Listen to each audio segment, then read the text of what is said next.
Hi folks, in this video we're going to be talking about the Bach Cello Suites, Trombone Edition.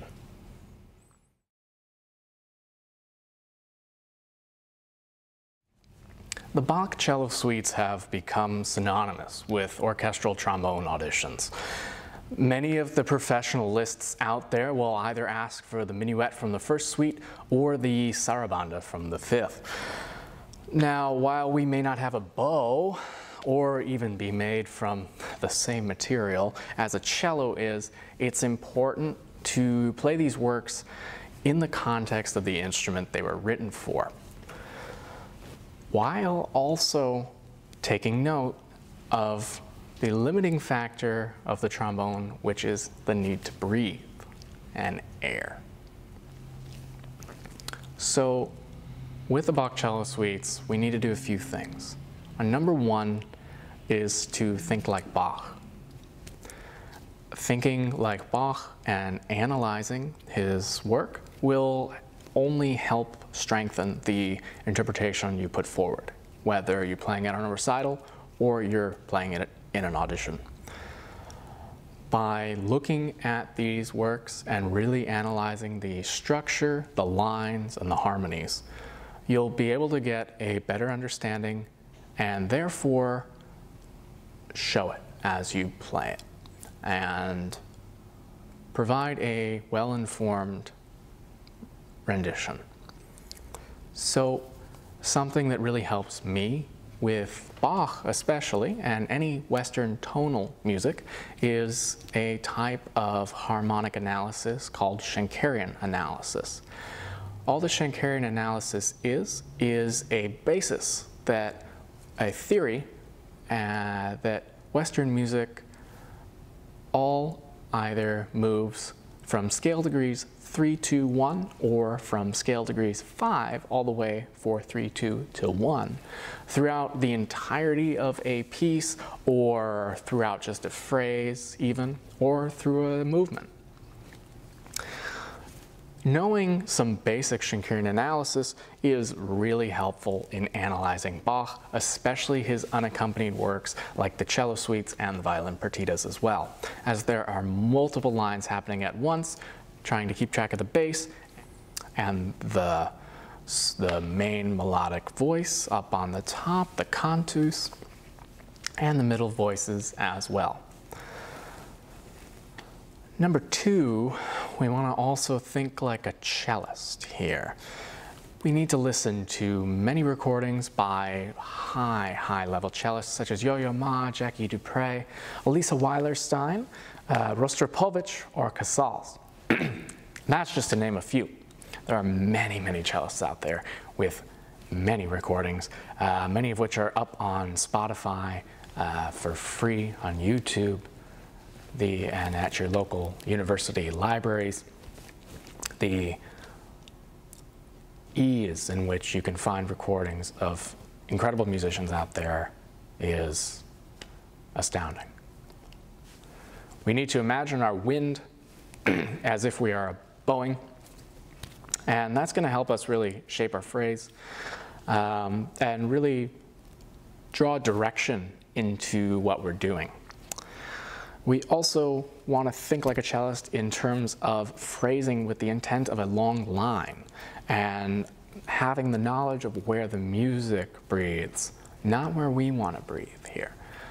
A cellist, a great cellist, will also breathe. Now, they don't breathe in the same way we do to power their instrument, but there is always a breath within music. There's always an implied breath written in, even amongst the Bach, which keeps going. Third, let's actually think like a trombonist. So remember you are a trombonist, and that we should sound like a trombone. Not a cello, not a bassoon. We don't need to sound like a piccolo either. But let's sound like a trombonist here. And imagine our wind as a bow, not as a trombone with a slide on it.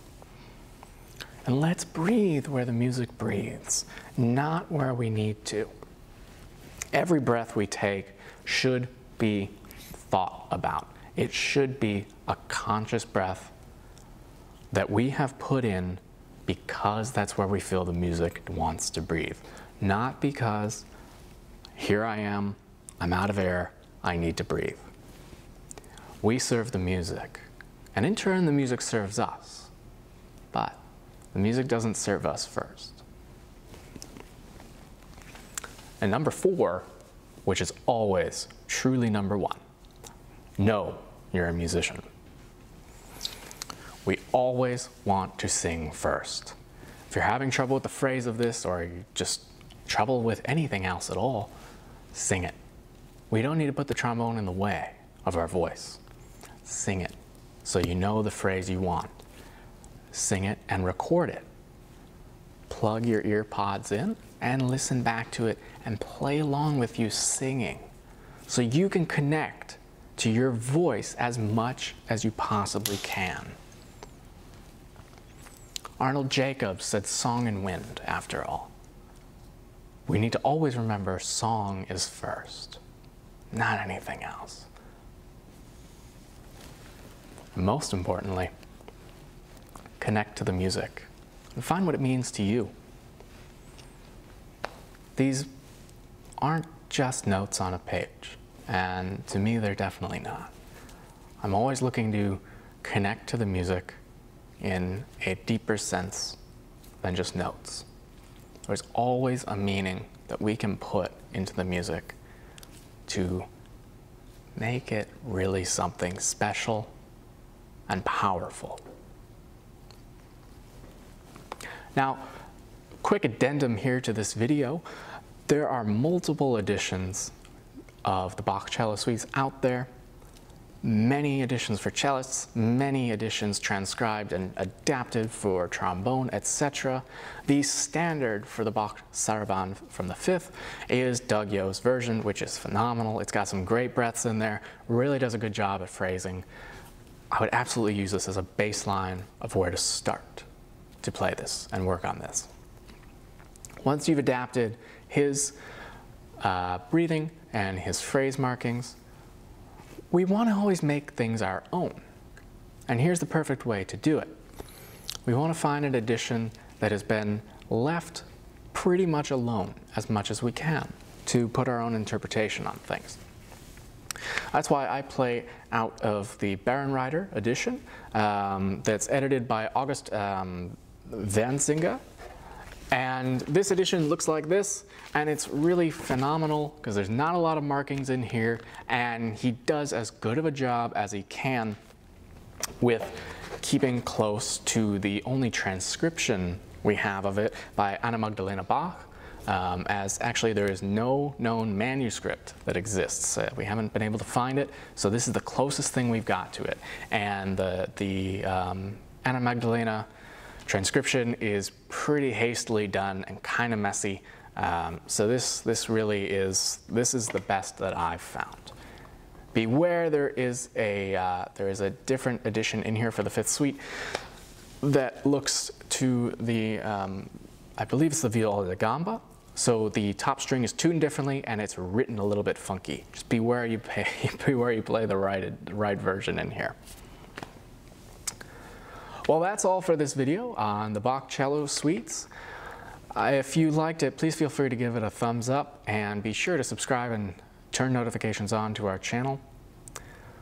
We look forward to seeing you in the future out at the Summit in Santa Fe when times are better. And if you have any questions about this or anything else at all, please feel free to email me at christopherbassett106@gmail.com. Until we see each other in Santa Fe, stay well everyone, and find the deeper meaning in the Bach.